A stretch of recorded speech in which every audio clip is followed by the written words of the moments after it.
الحمد لله نحمده ونستعينه ونستغفره ونؤمن به ونتوكل عليه ونعوذ بالله من شرور انفسنا من يهده الله فلا مضل له ومن يضلله فلا هادي له واشهد ان لا اله الا الله وحده لا شريك له وأشهد أن سيدنا وسندنا مولانا محمدا عبده ورسوله أما بعد فأعوذ بالله من الشيطان الرجيم بسم الله الرحمن الرحيم والذين يؤتون ما آتوا وقلوبهم وجلة أنهم إلى ربهم راجعون صدق الله العظيم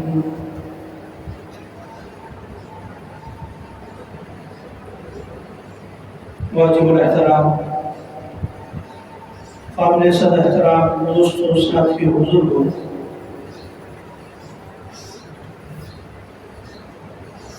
الحمدللہ رمضان المبارک کا پورا مہینہ اللہ رب العزت نے ہمیں عطا کیا اور اپنی وسعت کے مطابق جو کچھ ہم سے ہو سکا، اگرچہ وہ بہت کم تھا، لیکن اللہ سے دعا کرتے ہیں یا اللہ ہماری اس سعی کو، ہماری اس کوشش کو، ہماری عبادات کو اپنی بارگاہ میں قبول فرما۔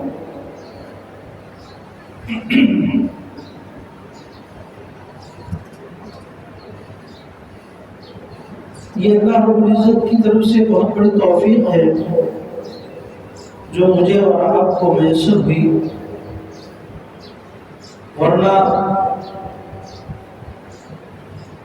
ہم اس قابل نہیں کہ اس طرح کے لمحات ہماری زندگی میں آئیں۔ یہ اللہ رب العزت نے ہمیں اس قابل سمجھا، یہ اللہ رب العزت کی طرف سے عنایت ہوئی کہ یہ لمحات میں میسر ہوئے، اور اب ان لمحات میں چند گھڑیاں باقی رہ گئی، چند ساعات باقی رہ گئی، اور اس کے بعد یہ رحمتوں اور برکتوں والا مہینہ ختم ہو جائے گا، اور پھر اگلے سال تک ہم انتظار کرتے رہیں گے اس کو۔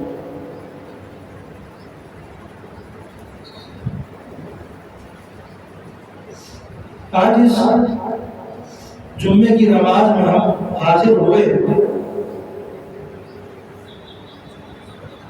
سب سے پہلا مقصد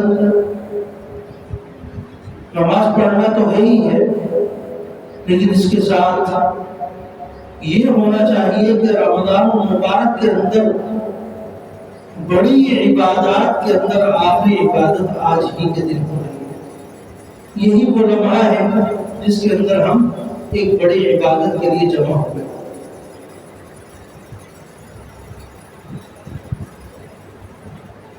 جس طرح جمعے کی نماز کو ایک عید کا سبا بھی کہا جاتا ہے کہ لوگ جس طرح عید کی نماز کے لیے آتے ہیں، اس طرح جمعے کا بھی اہتمام کرتے ہیں۔ جمعۃ الوداع آخری جمعہ رمضان المبارک کا، اس کو ایک خاص فضیلت اس اعتبار سے حاصل ہے کہ رمضان المبارک سید الشہور اور جمعۃ المبارک سید الایام، دنوں کا سردار اور مہینوں کا سردار ایک جگہ جمع ہوئے، اور رمضان المبارک کے اعتبار سے آخری عبادت تقریباً بڑی عبادتوں میں رمضان المبارک کے اندر جمعے کی نماز ہمارے لیے، اس کے بعد ایک عصر کی نماز ہے، اور اس دوران اگر کوئی شخص نوافل کا اہتمام کر دے، ذکر و اذکار کا اہتمام کر دے، تو اس پر اجر و ثواب بھی ہے۔ میں عرض کر رہا تھا کہ بڑی عبادتوں میں ایک عام عبادت جمعے کی آج ہمیں میسر ہو رہی ہے۔ اللہ رب العزت اس کی تکمیل تک ہمیں توفیق عطا فرمائے۔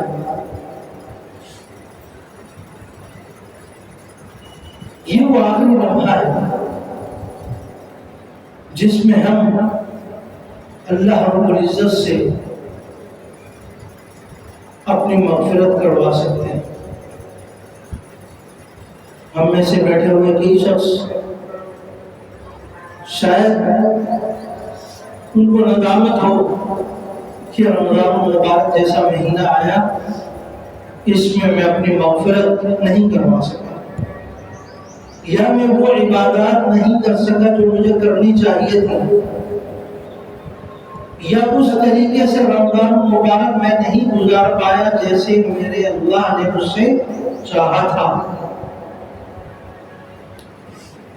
تراویح کی عبادات کے اندر مجھ سے کوتاہی ہوگی، سحری اور افطاری کے معاملات کے اندر مجھ سے کوتاہی ہوتی رہی، روزہ رکھ کر میں گناہوں میں اپنے آپ کو لگاتا رہا، روزہ رکھ کر میں کئی گناہوں میں شامل ہوتا رہا۔ اگر یہ کیفیت ہے تو اس وقت اللہ رب العزت سے آخری لمحات ہیں، ہاتھ اٹھا کر ندامت کی دعا آنسو بہا کر معافی مانگنے کی ضرورت ہے۔ اللہ سے معافی مانگے تو اللہ رب العزت کی ذات بہت بڑی ہے۔ ہو سکتا ہے آپ کی اس آخری لمحات کے اندر اٹھائے ہوئے ہاتھوں کو اللہ رب العزت وہ سب کچھ لوٹا دے جنہوں نے پورا مہینہ اللہ رب العزت کی عبادت کی ہے، آپ بھی ان لوگوں میں شامل ہو جائیں۔ اللہ رب العزت کی ذات دینے پر آئے تو کوئی نقصان، کوئی کمی نہیں ہے، صرف معاملہ کہاں خراب ہوتا ہے کہ میرے اور آپ کے مانگنے کے اندر کمی ہو جاتی ہے، میرے اور آپ کی توجہ کم ہو جاتی ہے، ورنہ اللہ رب العزت کی ذات دینے میں کسی لمحے کا دیر نہیں کرتی۔ حدیث قدسی ہے نا کہ بندہ میری طرف مجھے پکارتا ہے تو میں فرشتوں کی مجلس میں اسے جواب دیتا ہوں۔ بندہ تنہائی میں اکیلا پکار رہا ہے، لیکن اللہ رب العزت جواب دیتے ہیں فرشتوں کو گواہ بنا کر۔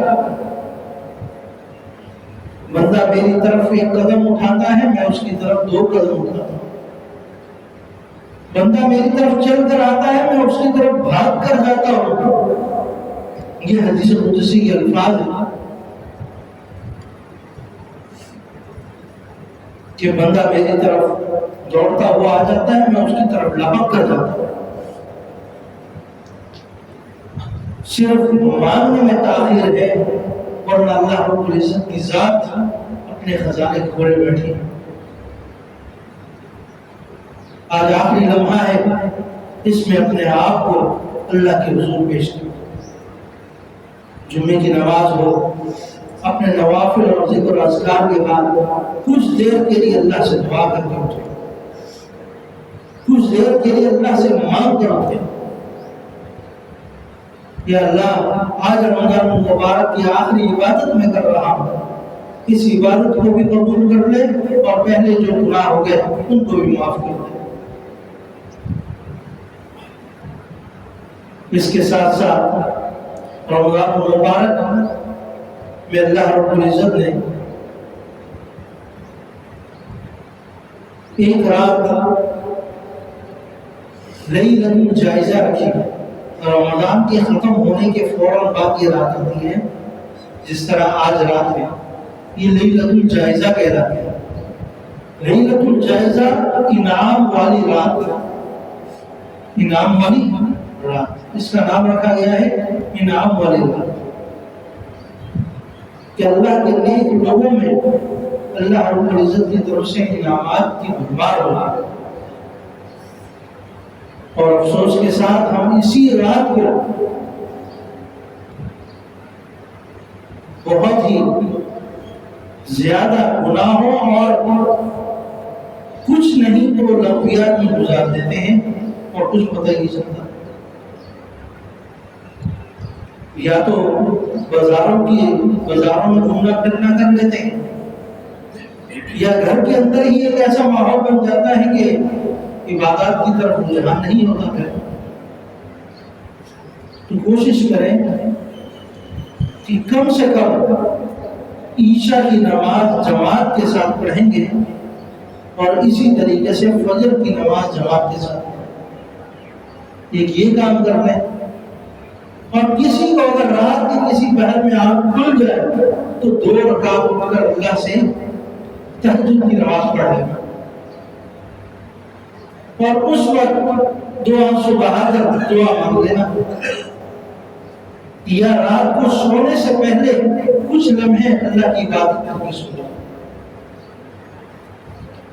آپ کو لیلۃ الجائزہ پوری کی پوری مل گئی، زیادہ کرنے کی ضرورت نہیں ہے، صرف اتنا ہی کر لیں، یہ بھی کافی ہے۔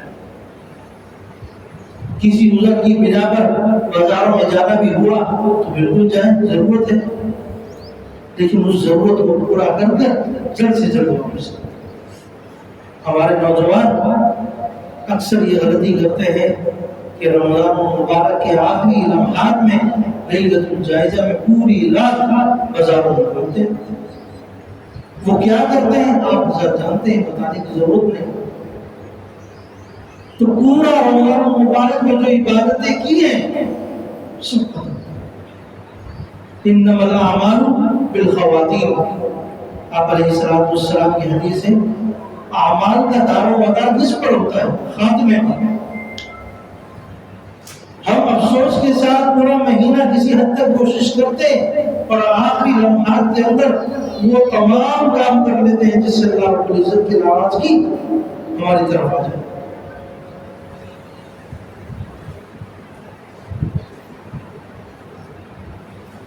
آپ کو ایک بہت خوبصورت چیز بنا ہے، مثال کے طور پر ایک شخص کیک بناتا ہے خوبصورت انداز میں، اس کے اوپر بڑا شنگار کرتا ہے بڑا بہترین انداز میں، اور جب اس کو لے جانے کا تقریب میں پہنچانے کا وقت آتا ہے وہ کہیں گر جاتا ہے یا جان بوجھ کر اس کو خراب کر دیا جائے تو کوئی اسے عقل مند کہے گا یا تم نے جس چیز پر محنت کی تھی آخری لمحات میں وہ ساری محنت اپنی زیرو کر دی، تو یہ عقل مندی والا معاملہ نہیں۔ تو رمضان المبارک گزر گیا، لیلۃ الجائزہ آ گئی، اس رات کو بہترین بنا تاکہ رمضان المبارک کی تمام برکات اور ہمارے اعمال کا اختتام اللہ رب العزت کس پر کرتے؟ اپنی رضا اور خوشنودی پر۔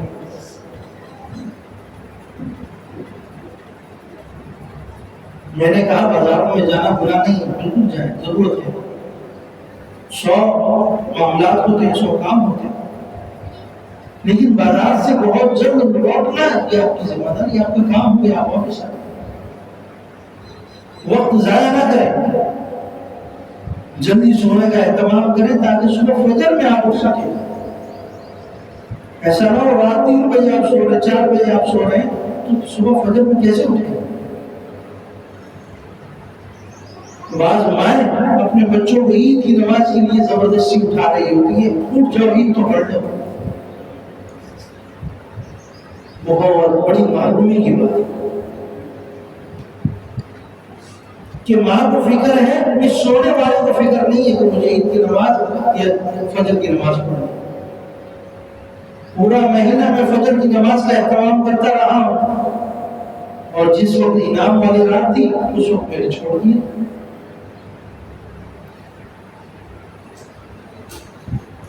تو یہ وہی بات ہے کہ ایک شخص بہت بہترین قسم کا گھر بنا لے اور بعد میں اس کو توڑ دے.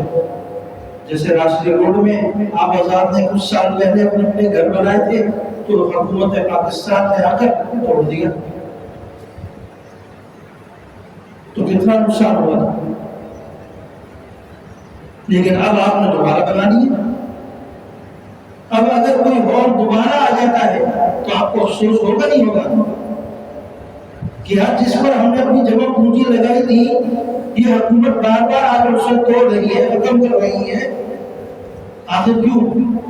آپ اس کے لیے احتجاج بھی کریں گے, روڈ پر بھی نکلیں گے, ٹائر بھی جلائیں گے, کوئی اور مزید ضرورت پڑی تو وہ بھی کرنے کی کوشش کریں گے. کیوں؟ آپ کا لگایا ہوا سرمایہ ضائع ہو رہا ہے. تو میرے بھائی رمضان المبارک میں بھی تو آپ نے سرمایہ لگایا, تہجد کا اہتمام کیا, روزوں کا اہتمام کیا, تراویح کا اہتمام کیا. کیا ان سب کو ایک ہی رات میں ختم کر دے گا؟ یہ ہلاکت نہیں تو اور کیا ہے؟ افسوس یہ ہے کہ ہم دنیا کے مال کو مال سمجھتے ہیں, آخرت کے مال کو مال نہیں سمجھتے. آخرت کے اعمال کو ہم اپنے لیے بہتر نہیں سمجھتے. اللہ رب العزت ہمیں ان اخروی معاملات کو جو ہماری زندگی کا سرمایہ ہے, آخرت میں یہی چیز کام آئے گی, اس کی قدردانی کی توفیق عطا فرما, اس کی اہمیت کو سمجھنے والا بنا, اس کی قدردانی کی اہمیت کو سمجھنے والا بنا. جہاں ہم نے ہمیشہ کے لیے رہنا ہے, ہمیشہ جا کر وہاں رہنا ہے, یہی چیزیں کام ہے. آج اگر آپ سے کہا جائے کہ آخرت میں چند پیسوں کی ضرورت ہوگی تو ہر بندہ پیسے جمع کرنا شروع. لیکن اللہ رب العزت نے یہ نہیں رکھا, وہاں پیسے مال اور متاع نہیں چلے گا, بلکہ آپ کے اعمال کام, آپ کا حسن اخلاق کام آئے گا, آپ کا دیا ہوا صدقہ کام آئے گا, آپ کی دی ہوئی خیرات کام آئے گا. رمضان المبارک کا مہینہ ہے, اس مہینے میں اللہ رب العزت اجر کو بڑھا دیتے ہیں. 1 روپیہ دیں گے تو 10 کے برابر اجر ملے گا, بعض روایت میں آتے 70 کے برابر اجر ملے گا. یہ گنتی تو میرے اور آپ کے لیے اللہ رب العزت کے ہاں تو بے حساب ہے. آپ 1 روپیہ دیتے ہیں, ہو سکتا ہے اللہ رب العزت اس کے لوٹانے میں اگر اخلاص ہونا, آپ کے دینے میں اخلاص ہو تو اللہ رب العزت وہ نعمتیں وہ لوٹا کر آپ کو دیں گے کہ آپ اس کو شمار بھی نہیں کر سکتے. رمضان المبارک کا بالکل آخری لمحات چل رہے ہیں. والذین یؤتون ما آتوا وقلوبهم وجلۃ انهم الی ربہم راجعون. میں نے آپ کے سامنے یہ آیت ایک ٹکڑا پڑھا. حضرت عائشہ نے سوال کیا, یا رسول اللہ, اس آیت سے تو معلوم یہ ہوتا ہے کہ اللہ کی جو نیک بندے ہیں وہ نیک اعمال تو کرتے ہیں, ساتھ میں ان کے گناہ بھی ہوتے ہیں, یا انہوں نے پہلے سے گناہ کیے ہوتے ہیں تو اس پر توبہ استغفار کی جائے.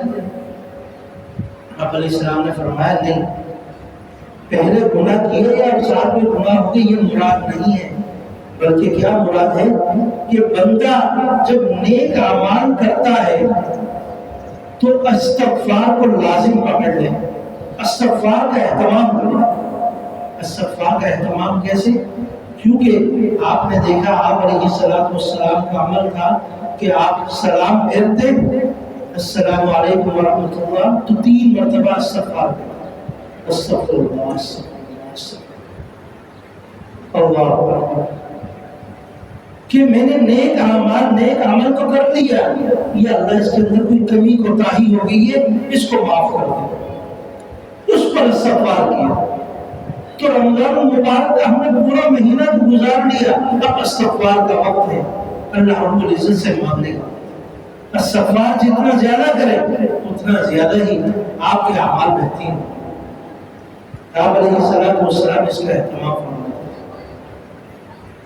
تو ہم بھی کوئی نیک عمل کریں, کسی کو صدقہ خیرات دیں تو استغفار کریں, کسی کو کھانا کھلائیں تو استغفار کریں, کوئی نفل عبادت کرے تو استغفار کرے, کسی مسجد کی تعمیر و ترقی کے لیے اپنا پیسہ دے تو بعد میں استغفار کرے کہ اللہ میرے اس دینے کو قبول کر, اللہ میری اس ادائیگی کو قبول کر. ہم چند روپے دے کر سمجھتے ہم نے بہت بڑا احسان کر دیا، حالانکہ یہ نہیں ہے۔ صحابہ کی کیفیت کیا تھی کہ وہ نیک اعمال کر کے اور زیادہ ڈرنے لگتے تھے کہ ہم نے یہ نیک عمل کر لیا ہے، پتہ نہیں اللہ رب العزت نے اسے قبول کیا نہیں کیا، اب استغفار کے ذریعے سے اسے قبول کروانا، اب اللہ رب العزت کے سامنے ہاتھ اٹھا کر اسے قبول کروانا ہے، یہ کام تھا۔ تو یہ آخری لمحات اس میں صدقات خیرات کا بھی خوب اہتمام کریں۔ آپ کی یہ مسجد ہے، مدرسہ ہے، آپ یہ کہ اکثر بچے یہاں پڑھنے کے لیے آتے ہیں، صبح اور شام یہاں حفظ و ناظرے کی کلاسز چلتی ہیں، 3 وقت کی یہاں کلاس ہوتی ہے،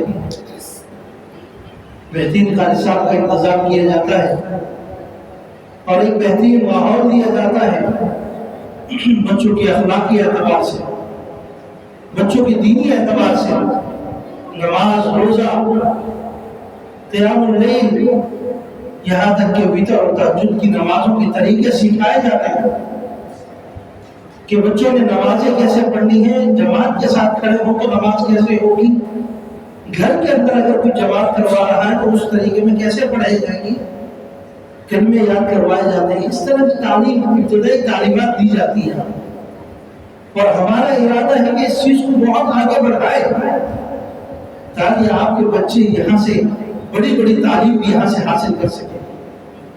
صرف ناظرہ قرآن یا حفظ قرآن تک محدود نہ ہوگا، بلکہ آپ کے بچے یہاں سے عالم بن کر جائیں، بلکہ آپ کے بچے یہاں سے تجوید حاصل کر کے جائیں، تجوید العلماء، تجوید الحفاظ، ایسے کورسز یہاں سے کر کے جائیں۔ اس کے لیے ہمیں آپ کے ساتھ ایک باہمی تعاون کی ضرورت ہے، ہمیں یکجا ہو کر اس معاملے کو دیکھنے کی ضرورت ہے۔ آپ جب ہمارے ساتھ کھڑے ہوں گے، ہم آپ کے ساتھ کھڑے ہوں گے، تو پھر یہ معاملہ ہمارا آگے کی طرف جائے گا کہ آپ کے بچے یہاں پر اعلیٰ تعلیم بھی حاصل کر سکیں۔ اس تعلیم کے لیے آپ کے بچوں کو اس بورڈ سے باہر جانے کی ضرورت نہیں ہے، آپ کی مسجد کے اندر ہی انشاءاللہ العزیز وہ تمام انتظام ہو جائے گا۔ ہمارے مدرسے کی جگہ کافی عرصے سے بالکل خالی کھڑی ہے، ہم وہاں تعمیرات کرنا چاہتے ہیں، اس مسجد کی تعمیر کو مکمل کرنا چاہتے ہیں۔ کئی مرتبہ ارادہ کیا لیکن مختلف عوارض کی وجہ سے پھر ہو جاتے ہیں، نہیں ہو پاتا، لیکن اب ارادہ کیا ہے۔ آپ جیسے حضرات کی طرف سے کچھ امیدیں ہیں، اب امید کرتے ہیں کہ انشاءاللہ العزیز عید کے بعد اس کی باقاعدہ ہم تعمیرات کا سلسلہ شروع کریں گے۔ آپ حضرات سے گزارش ہے کہ اپنی اس مسجد کو جس طرح آپ نے اپنے گھر کو بنایا ہوا ہے، اس کی خوبصورتی کو دیکھتے ہیں، اس کے رنگ روغن کو دیکھتے ہیں، اس کی تعمیر کی مضبوطی کو دیکھتے ہیں، تو یہاں مدرسے اور مسجد کی تعمیر و ترقی کو بھی دیکھتے ہیں، اس کی مضبوطی کو بھی دیکھنا ہے۔ اور بہت جلد انشاءاللہ العزیز آپ حضرات کے سامنے اگر آپ کا ساتھ، آپ کا تعاون ہمارے ساتھ رہا تو یہ مسجد انشاءاللہ العزیز آنے والے رمضان المبارک میں ہم ایک نئی مسجد کے اندر، نئی تعمیر کے اندر بیٹھے ہوں۔ اور کچھ مشکل نہیں ہے اگر آپ ہمارے ساتھ تعاون کریں، اگر اس علاقے کے اندر اس وقت جو نمازی موجود ہیں، اگر یہ سب کچھ نہ کچھ اپنے ذاتی پیسوں میں سے بھی کچھ تعاون فرما دیں تو انشاءاللہ العزیز کی تعمیر کے اندر مکمل ہو جائے گی۔ اپنے ذمہ کچھ کام لے، میں یہ کرنے کے لیے تیار ہوں، میں یہ کرنے کے لیے تیار ہوں، میں سریے کا انتظام کرتا ہوں، میں سیمنٹ کا انتظام کرتا ہوں، میں بلاکوں کا انتظام کرتا ہوں۔ حدیث میں آتا ہے جس نے ایک اینٹ لگا دی اللہ رب العزت جنت میں اس اینٹ کے بدلے اسے کیا ہے، جنت میں محل بنا دیا۔ جس نے رنگ روغن کی ذمہ داری لی، معمولی سا حصہ آپ کا شامل ہو گیا، جنت میں آپ کے لیے محل بن جائے گا۔ اور جب تک یہ مسجد آباد رہے گی، لوگ یہاں پر تلاوت، قرآن پاک کا اہتمام، نمازوں کا اہتمام، ذکر و اذکار کرتے رہیں گے، آپ کے حق میں اللہ رب العزت ثواب ڈالتے جائیں۔ آپ دنیا سے چلے جائیں گے لیکن آپ کا ثواب آخر تک چلتا ہے، آپ کو خیر پہنچتی رہے گی اس مسجد سے۔ میں تو مسجد کی تعمیر کے لیے کہہ رہا ہوں، میں کہتا ہوں مسجد کے باہر کا صحن، مسجد کے باہر کی چبوترا، مسجد کے باتھ روم اگر کسی نے بنا دیا تو اس پر بھی اجر و ثواب ہوتا ہے۔ ہم تو فی نفسی مسجد کے لیے آپ سے اپیل کر رہے ہیں، درخواست کر رہے ہیں، کوشش کریں کہ اس مسجد کو آئندہ رمضان سے پہلے ہم نے تعمیر کر دیں۔ اور کچھ مشکل نہیں ہے، اگر آپ لوگ، آپ میں سے ہر بندہ ہمارے ساتھ کھڑا ہو گیا تو انشاءاللہ مسجد یہ تعمیر ہوگا۔ آپ کے ساتھ کچھ نہیں چاہیے، صرف آپ ہمارے ساتھ صف میں شامل ہو جائیں، آپ ہمارے قدم کے ساتھ قدم ملا لیں، انشاءاللہ مسجد یہ مسجد تعمیر ہو جائے۔ ارادہ کرتے ہیں تمام ساتھ کہ رمضان مبارک کا آخری لمحہ ہے، اس میں بھی جتنا تعاون ہو سکتا ہے کریں۔ یہاں نماز کے بعد ساتھی باہر بیٹھے ہوں گے، بھائی صاحب بیٹھے ہوں گے، تو ان کے ساتھ جس مد میں بھی تعاون کرنا چاہتے ہیں، صدقات میں، خیرات میں، زکوٰۃ کی مد میں، مسجد کی تعمیر و ترقی میں جو رقم دینا چاہتے ہیں ضرور دیں۔ مسجد کے مختلف چندہ باکس میں ڈبے لگائے ہوئے ہیں باہر اور اندر، تو وہاں بھی ڈال سکتے ہیں، اور قاری صاحب کو ادائیگی کرنے کے بعد آپ رسید حاصل کریں۔ اللہ رب العزت آپ کے اس دینے کو قبول فرمائے، اور اس مسجد کو جلد از جلد اللہ رب العزت ایک عالی شان مسجد بنا دے، جس کے اندر آپ کے بچے بھی ایک اعلیٰ تعلیم حاصل کر سکیں، اور آپ بھی یہاں پر آ کر مکمل طور پر سکون اور اطمینان کے ساتھ نماز کی ادائیگی کر سکیں۔ اللہ رب العزت ہم سب کو مسجد اور اس طرح کے گھر بنانے کی توفیق عطا فرمائے۔ وما علينا إلا البلاغ۔